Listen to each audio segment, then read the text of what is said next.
Hello बच्चों, lecture number 17 में आपका स्वागत है। इस लेक्चर के तहत हम परमाणु के अंदर परिक्रमण करने वाले इलेक्ट्रॉन का द्विध्रुव आघूर्ण पढ़ेंगे।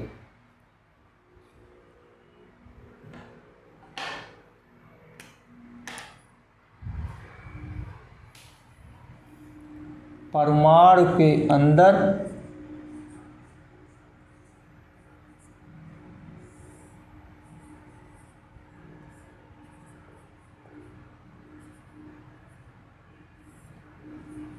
परिक्रमण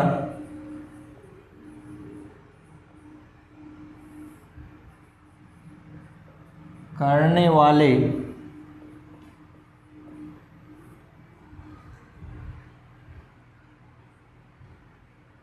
electron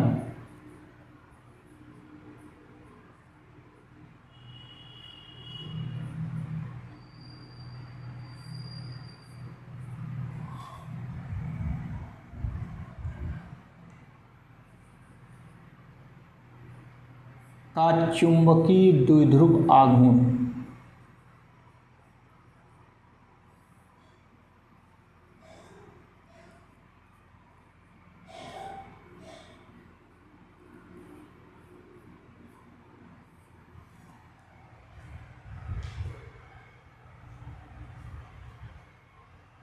magnetic dipole moment of revolving electron in an atom.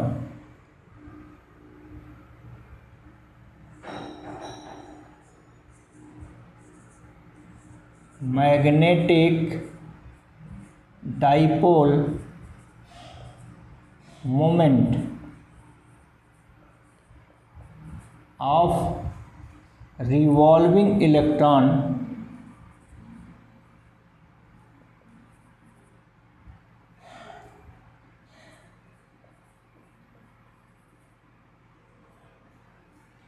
In an atom.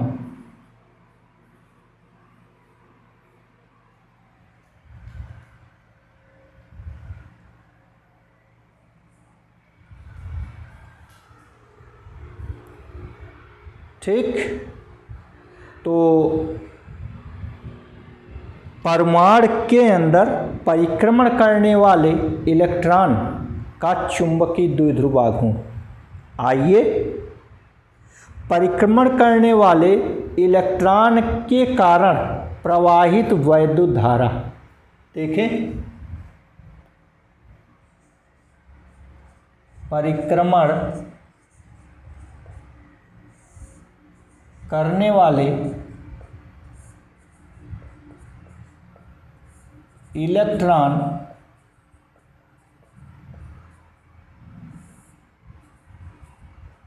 के कारण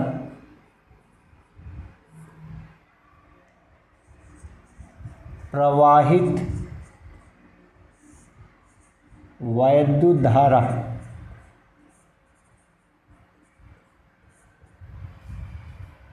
ये देखिए, ये परमाणु में ये नाभिक न्यूक्लियस के चारों ओर वृत्तीय कक्षा में इलेक्ट्रॉन चक्कर लगाते हैं और ये इलेक्ट्रॉन की चाल पथ के किसी बिंदु पर स्पर्श रेखा द्वारा दिखाई जाती है। मान लीजिए पथ की त्रिज्या r है,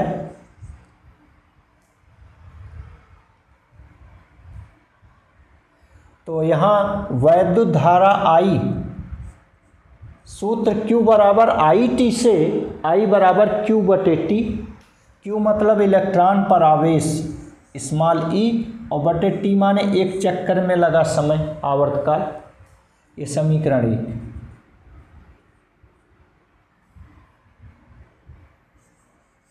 वृत्तीय पथ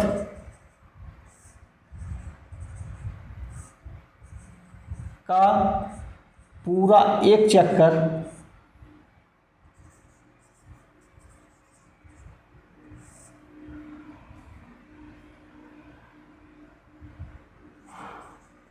लगाने में लगा समय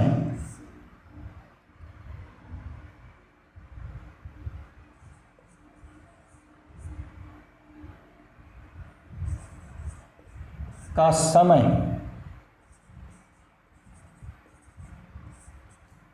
मतलब आवर्तकाल, और समय बराबर होता है दूरी। एक चक्कर में चली दूरी माने परिधि, वृत्तीय पथ की परिधि 2πr और बटे 40। ये हुआ समीकरण 2।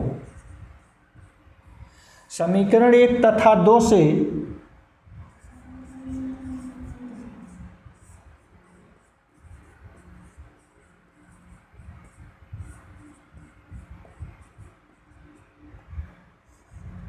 करंट I बराबर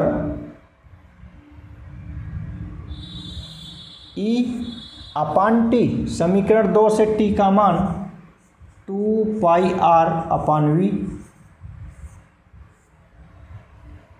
ये बराबर, देखिए V जो नीचे है उलट कर ऊपर चला जाएगा, गुणा हो जाएगा EV/2πr। ये हो गया समीकरण 3। ठीक, पुनः वृत्तीय पथ का क्षेत्रफल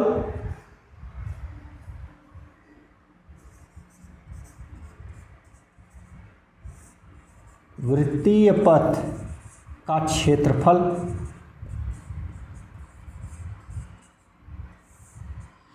और हम पढ़े हैं वृत्त का क्षेत्रफल πr² होता है। ये समीकरण 4 हो गया।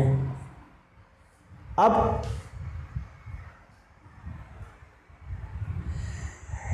एक इलेक्ट्रॉन का चुंबकीय द्विध्रुव आघूर्ण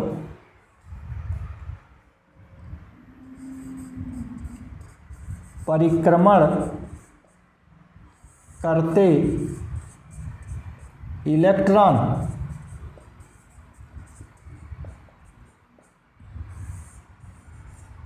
का चुंबकीय द्विध्रुव आघूर्ण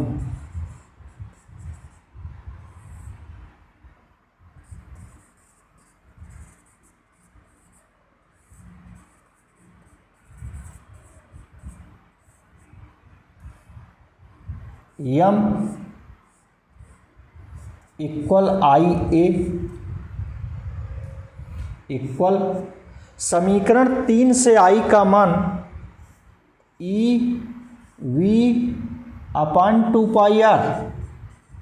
इंटू समीकरण 4 से A का मान πr²। देखिए ऊपर और नीचे से एक πr कट गया, अभी एक r बचा है, तो ये हल होकर आ गया EV/r/2। ये हो गया समीकरण 5।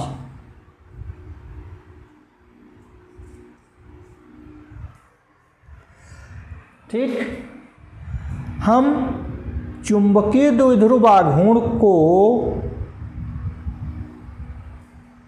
कोणीय संवेग के रूप में भी व्यक्त करते हैं। इस चुंबकीय द्विध्रुव आघूर्ण को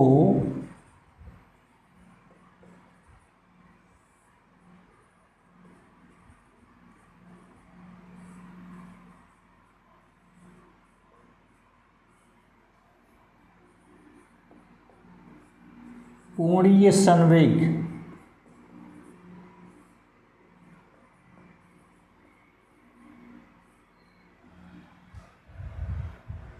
J बराबर I ओमेगा, जहाँ I जड़त्व आघूर्ण है इसका मान m/r² इंटू ओमेगा कोणीय वेग है इसका मान v/r। तो ऊपर और नीचे से एक r कट गया, ऊपर एक r बच गया, तो ये हुआ m/v/r। ये समीकरण 6 हो गया। ठीक, तो हम इस चुंबकीय द्विध्रुव आघूर्ण को कोणीय संवेग के रूप में व्यक्त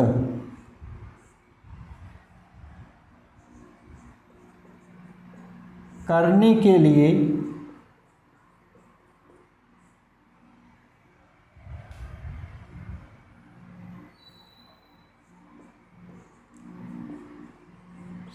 समीकरण 5 में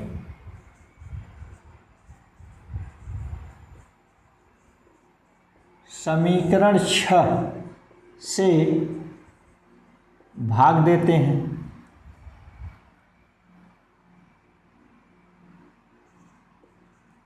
देने पर देखिए समीकरण 5 है यम, भाग देना है, समीकरण 6 है जे, तो यम अपान जे इक्वल समीकरण 5 से यम का मान है ई वी आर अपान 2 और समीकरण 6 से जे का मान है यम वी आर। देखिए वी आर ऊपर नीचे से कट गया तो ये मिला ऊपर ई अपान नीचे 2m, तो ये समीकरण 7 हो गया। तो समीकरण 7 से स्पष्ट है कि अनुपात यम अपान जे सदैव नियत रहता है, ये पथ की त्रिज्या, वेग इत्यादि पर निर्भर नहीं करता। अतः अनुपात यम अपान जे सदैव नियत रहता है।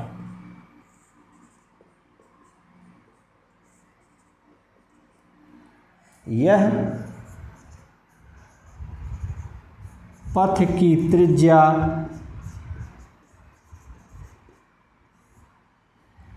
इलेक्ट्रॉन के वेग,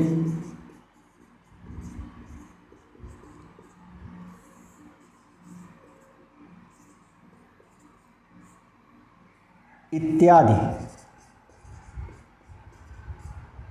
पर निर्भर नहीं करता।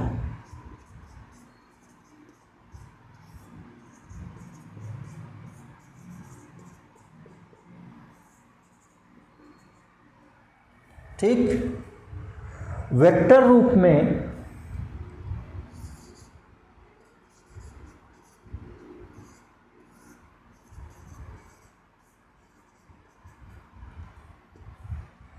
यम equal minus E by 2m into जे,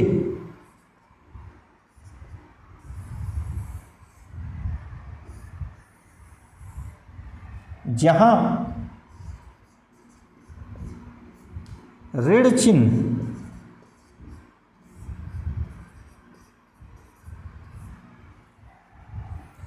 यह प्रदर्शित करता है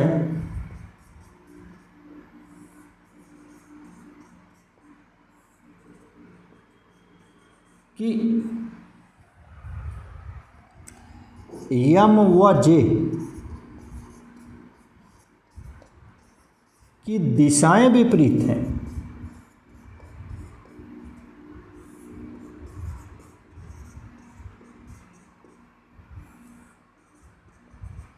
जैसे यहाँ आप चित्र में देखिए यम की दिशा, ठीक, यम की दिशा आप दिखाने के लिए ये यम आपका ऊपर होगा, सॉरी जे आपका ऊपर होगा तो ये यम आपका नीचे होगा।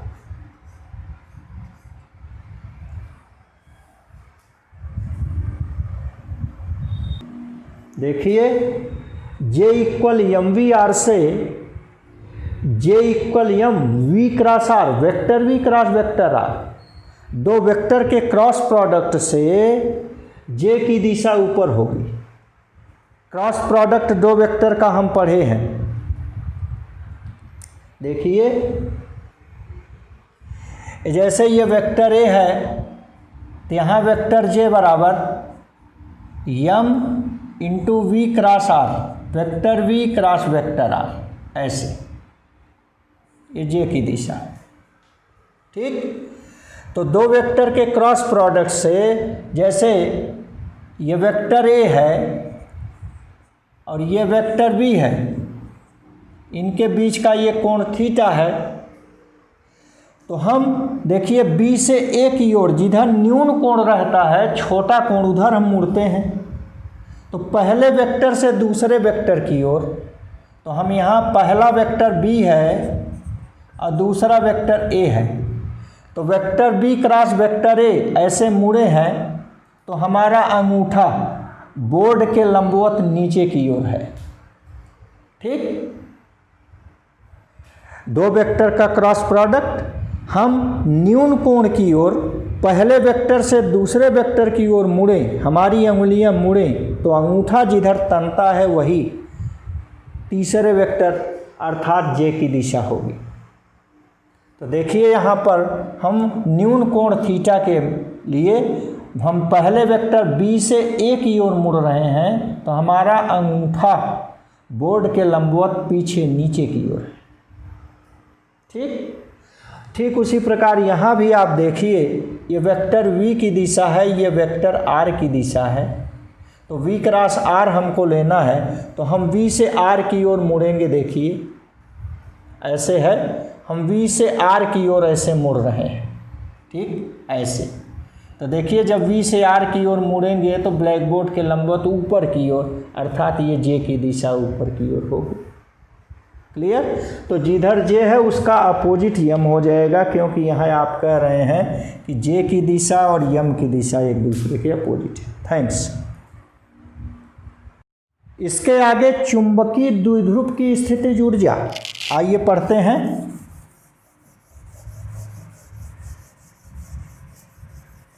चुंबकीय द्विध्रुव की स्थितिज ऊर्जा।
तो चुंबकीय क्षेत्र में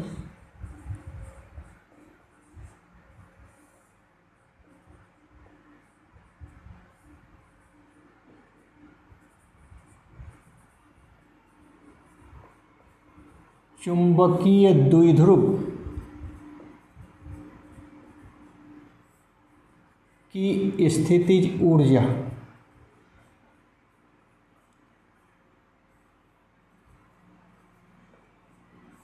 potential energy of magnetic dipole in magnetic field.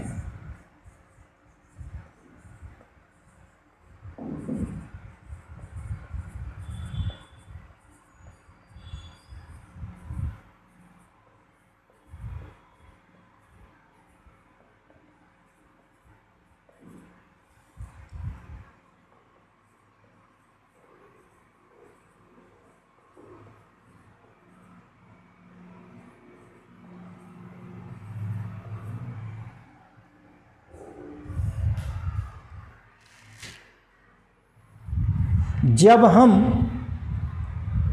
किसी चुंबकीय द्विध्रुव को चुंबकीय क्षेत्र में रखते हैं तो उस पर बलयुग्म काम करता है और उसके कारण चुंबकीय द्विध्रुव क्षेत्र के अंदर संरेखित हो जाता है। जब इसे घुमाना होता है तो कार्य करना पड़ता है। यही कार्य चुंबकीय द्विध्रुव में स्थितिज ऊर्जा के रूप में संचित हो जाता है। आइए, चुंबकीय क्षेत्र में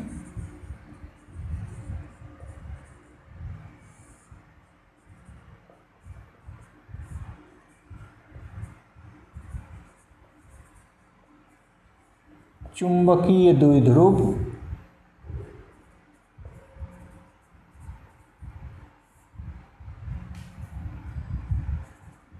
क्षेत्र के अनुदिश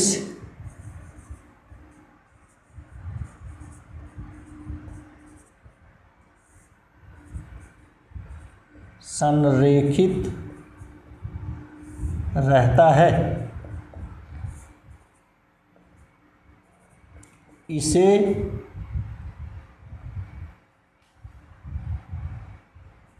घुमाने के लिए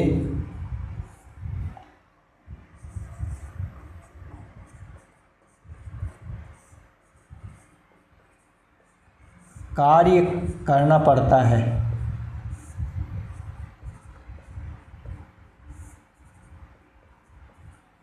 यही कार्य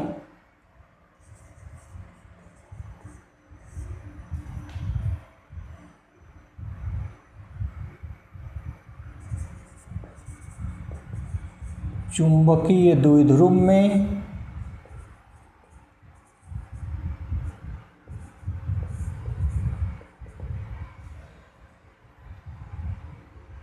थीटा अभिविन्यास में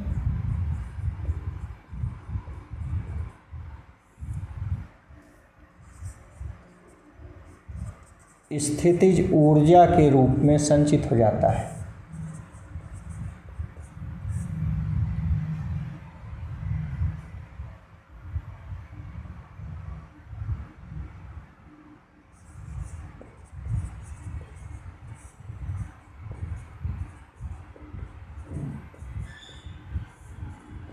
संचित होता है। ठीक,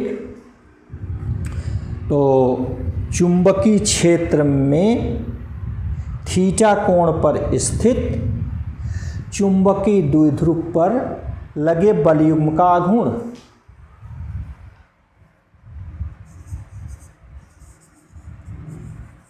चुंबकीय क्षेत्र में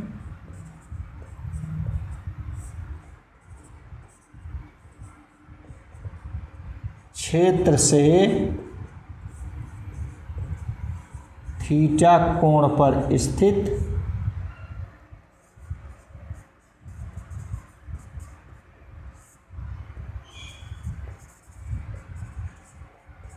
चुंबकीय द्विध्रुव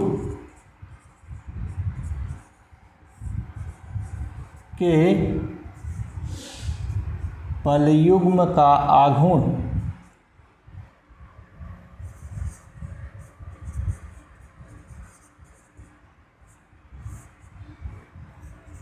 ता बराबर यम बी साइन थीटा।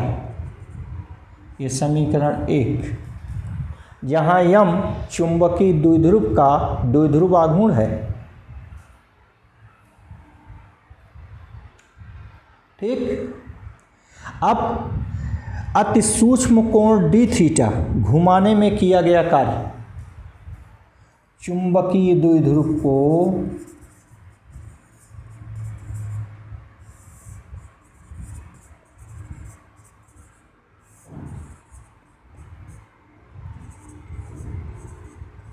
सूक्ष्म कोण डी थीटा घुमाने में किया गया कार्य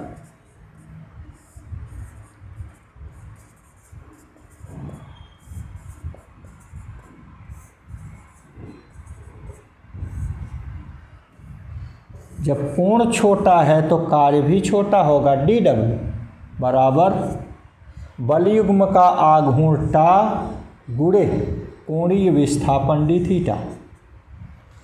समीकरण 1 से टा का मान रखे यम बी साइन थीटा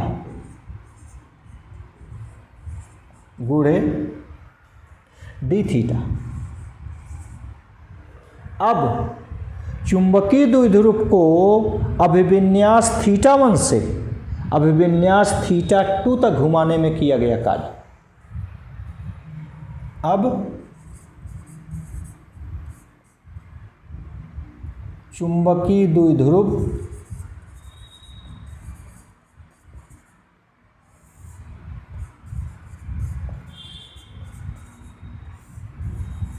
को अभिविन्यास θ1 से अभिविन्यास ओरिएंटेशन θ2 तक घुमाने में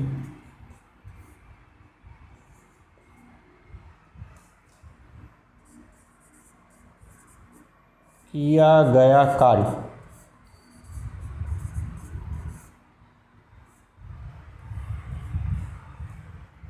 W equal integral θ1 to θ2 dW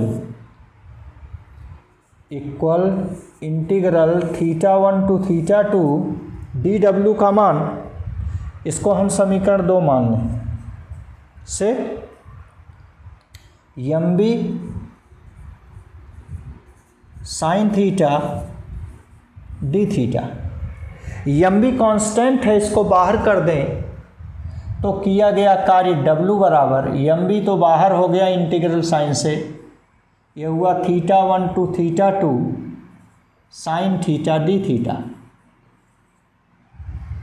sign theta का इंटीग्रल माइनस कॉस थीटा होता है, ये सूत्र है, आपको याद रखना है। दिस इक्वल mb, ये साइन थीटा का integral minus cos theta, lower limit θ1 and upper limit θ2, या W इक्वल, ये माइनस चिन्ह बाहर हो गया तो माइनस mb। देखिए पहले हम अपर लिमिट रखेंगे थीटा की जगह θ2, तो कॉस θ2 माइनस, अब थीटा की जगह लोअर लिमिट रखेंगे θ1। अब इस माइनस चिन्ह को अंदर डालेंगे तथवा W इक्वल mb, ये जो माइनस है प्लस हो जाएगा, cos θ1 है प्लस माइनस हो गया cos θ2। ठीक, ये समीकरण 3 हो गया। यही किया गया कार्य ही द्विध्रुव की स्थितिज ऊर्जा है। यही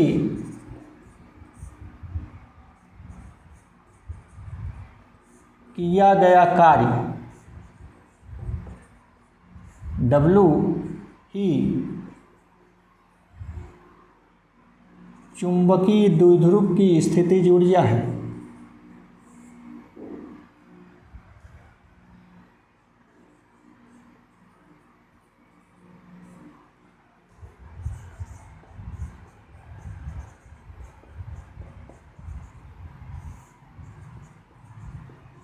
स्थितिज ऊर्जा U है, अतः U बराबर mb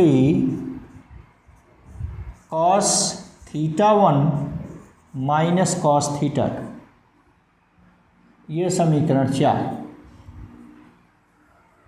हम स्वेच्छ अभिविन्यास में द्विध्रुव की स्थितिज ऊर्जा शून्य मान सकते हैं। तो माना स्वेच्छ अभिविन्यास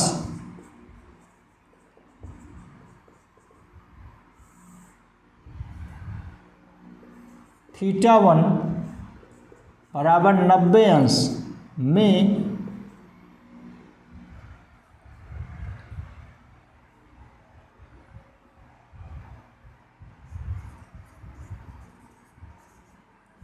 द्विध्रुव की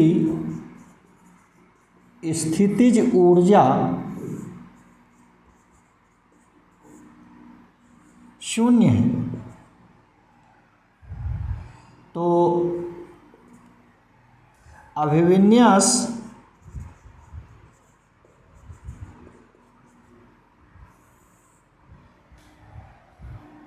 θ2 बराबर थीटा में चुंबकीय द्विध्रुव की स्थितिज ऊर्जा।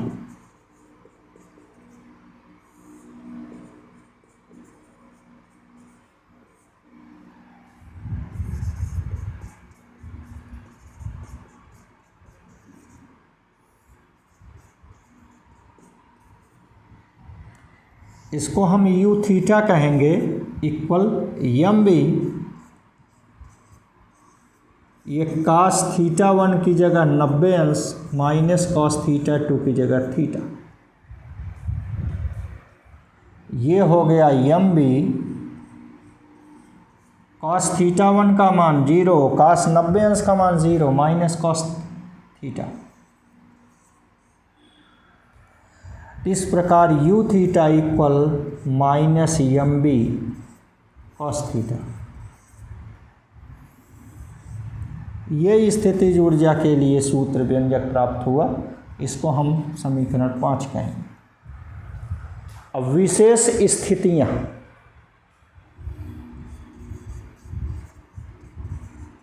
विशेष स्थितियां चुंबकीय क्षेत्र के अंदिश। पहली स्थिति है चुंबकीय क्षेत्र के अनुदिश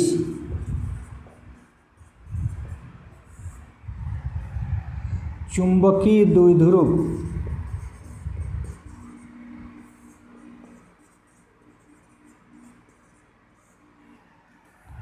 की स्थितिज ऊर्जा।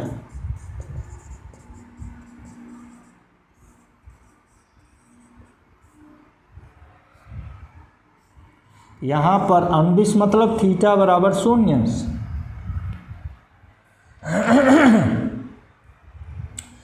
तो U0 equal minus m B into cos 0 degree, और कास 0 डिग्री का मान 1 होता है, minus m B into 1, this equal minus m B. ये अस्थाई संतुलन है, अस्थाई संतुलन।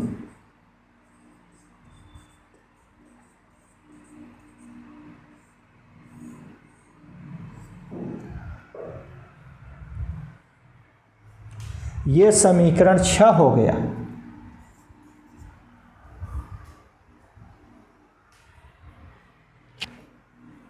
आइए नेक्स्ट,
इसकी सेकंड कंडीशन है चुंबकीय क्षेत्र के लंबवत।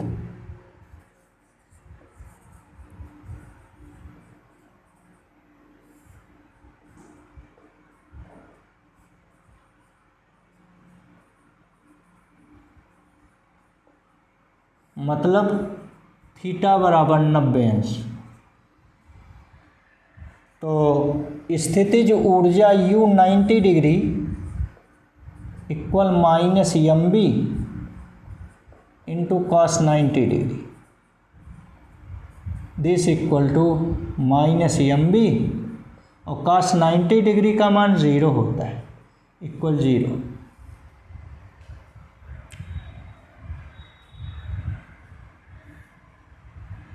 ये समीकरण जो भी आया हो 6-7,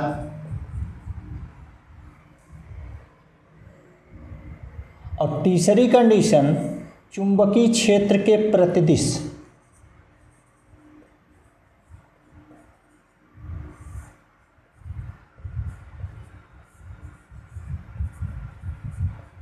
प्रतिदिश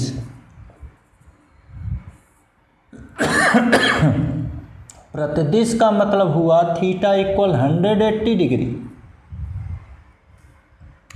तो U 180 equal minus m B into cos theta, और थीटा की जगह 180 डिग्री रखें, ये हो गया माइनस एम बी इंटू -1, ये इक्वल हो गया एम बी। ठीक, ये आपका अस्थायी संतुलन।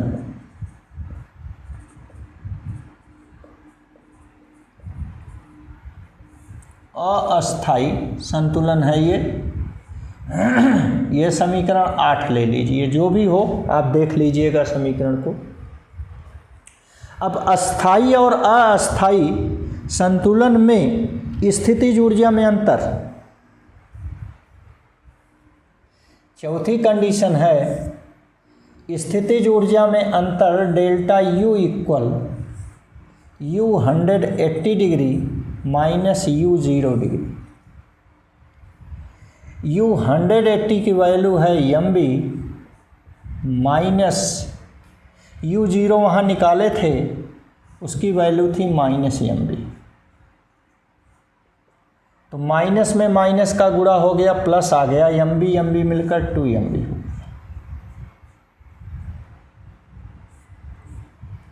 तो इस ढंग से हम लोगों ने एक समान चुंबकीय क्षेत्र में चुंबकीय द्विध्रुव की स्थितिज ऊर्जा पढ़े। अब आइए पढ़ते हैं चुंबकीय द्विध्रुव के कारण चुंबकीय क्षेत्र। अगली टॉपिक है चुंबकीय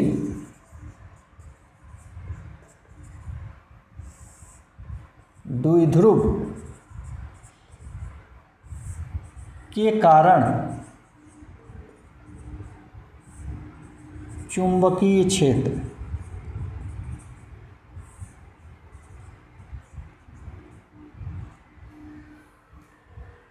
इसमें पहली स्थिति है अक्षीय स्थिति।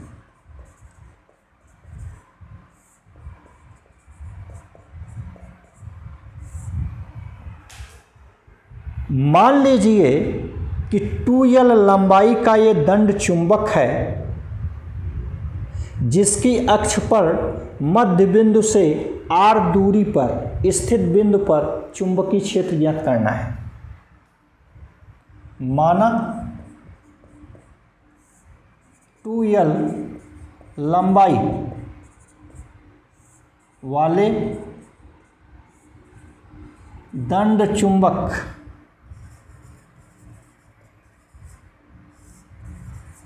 के मध्य बिंदु O से अक्ष पर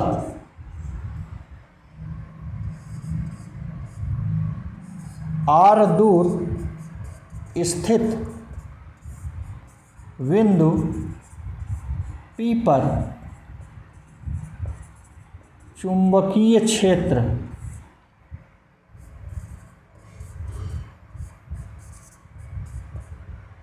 ज्ञात करना है, या इसको यहाँ से हटाते हैं, चुंबकीय क्षेत्र लिखते हैं। ठीक, ये देखिए, ये चुंबकीय क्षेत्र को अगर हम B कहें तो B बराबर μ0/4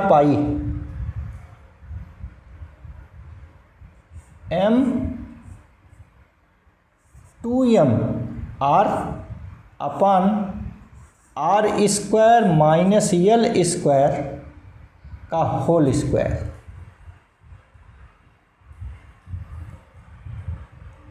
इसकी दिशा टूवर्ड्स पॉजिटिव माने साउथ से नॉर्थ की ओर, साउथ से नॉर्थ दिशा।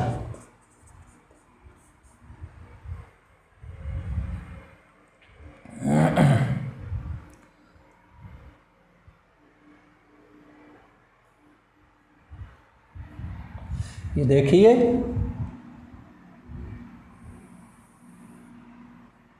दंड चुंबक है,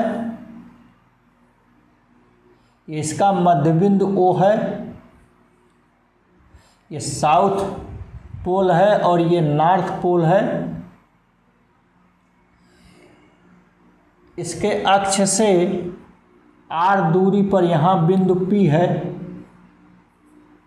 यहीं हमको चुंबकीय क्षेत्र B चाहिए। इसकी दिशा किधर हो गई? साउथ से नॉर्थ की ओर, साउथ से नॉर्थ की ओर इसकी दिशा हो। इसकी लंबाई 2l है,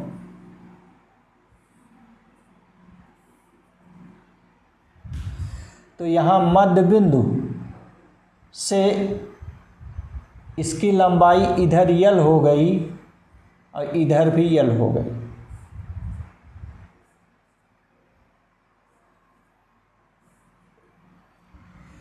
तो इस नॉर्थ पोल से P की डिस्टेंस, यहाँ से यहाँ तक P की डिस्टेंस पूरी है r माइनस ये है l, और ये साउथ पोल से इस P की डिस्टेंस ये पूरी है, यहाँ तक OP है r और प्लस ये हो गई l। ठीक, ये हुआ। चूँकि यल बहुत छोटा है r से, यह द्विध्रुव आघूर्ण की द्विध्रुव की लंबाई बहुत छोटी होती है, 2l है तो यल और छोटा हो गया, इसलिए यल स्क्वायर और भी छोटा होगा r स्क्वायर से। यल स्क्वायर बूंद है, r स्क्वायर समुद्र है, समुद्र में से बूंद घटाएंगे तो समुद्र ही बचेगा। इस प्रकार यल r स्क्वायर माइनस यल स्क्वायर ये लगभग बराबर r स्क्वायर होगा। यही मान हम यहाँ रखें तो हमें b बराबर मिलेगा μ0/4 pi twice m/r over r square का होल स्क्वायर। ये मिलेगा μ0/4 pi twice m/r over r power 4, एक r काटेगा, r³ बचेगा।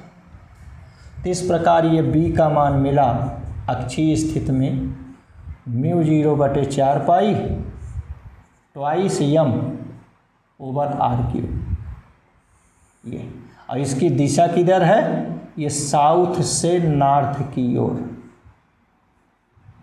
दिशा, ये इसकी दिशा है। ठीक, हम लोग वैद्युत क्षेत्र में भी अक्षीय स्थिति में वैद्युत क्षेत्र की तीव्रता E बराबर 1/4 पाई एप्सिलॉन 0 2p/r³ पढ़े थे, बिल्कुल उसी के समान है, जहाँ P था वहाँ m है बस। अब दूसरी स्थिति है निरक्षीय स्थिति।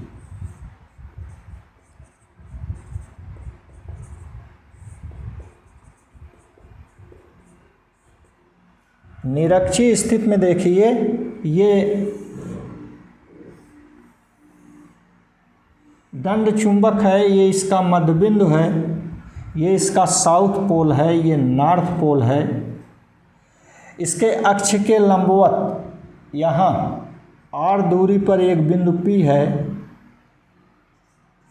यहाँ बिंदु P पर हमको चुंबकीय क्षेत्र B चाहिए। ये निरक्षीय स्थित है, तो निरक्षीय स्थिति में चुंबकीय क्षेत्र B बराबर होता है μ0/4 पाई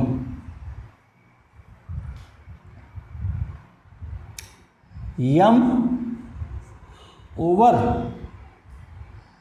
r² प्लस l² की पावर 3/2। वही यहाँ भी लगाएंगे, चूँकि इसकी दिशा किधर होगी, देखिए नॉर्थ से साउथ की ओर, उसके विपरीत n to s, north to south दिशा। तो चूँकि ये जो द्विध्रुव की लंबाई 2l है तो उसका हाफ l है, तो l बहुत छोटा है r से, इसलिए l² और भी छोटा होगा r² से। ये r² समुद्र है, l² बूंद है। अगर आप समुद्र में बूंद को जोड़ दें, मिला दें तो समुद्र ही होता है। तो इस ढंग से आपका ये b बराबर आएगा μ0/4 पाई m ओवर, अब इसकी जगह हो गया r² की पावर 3/2। देखिए 2 घात में घात का गुणा होता है, ये 2 और ये नीचे वाले 2 से कट जाएगा, तो ये आपको मिलेगा μ0/4 पाई m ओवर r³। तो इस ढंग से निरक्षीय स्थिति में क्षेत्र की तीव्रता B इक्वल μ0/4 पाई m ओवर r³। इसकी दिशा नॉर्थ से साउथ की ओर, नॉर्थ से साउथ दिशा, ये हमको मिला। ठीक, ये भी आप मिलान कीजिए कि वैद्युत क्षेत्र में निरक्षीय स्थिति में क्षेत्र की तीव्रता E बराबर 1/4 pi epsilon 0 P over r³ होता था। ठीक, तो बिल्कुल ये समान है एक दूसरे के। थैंक्स, धन्यवाद।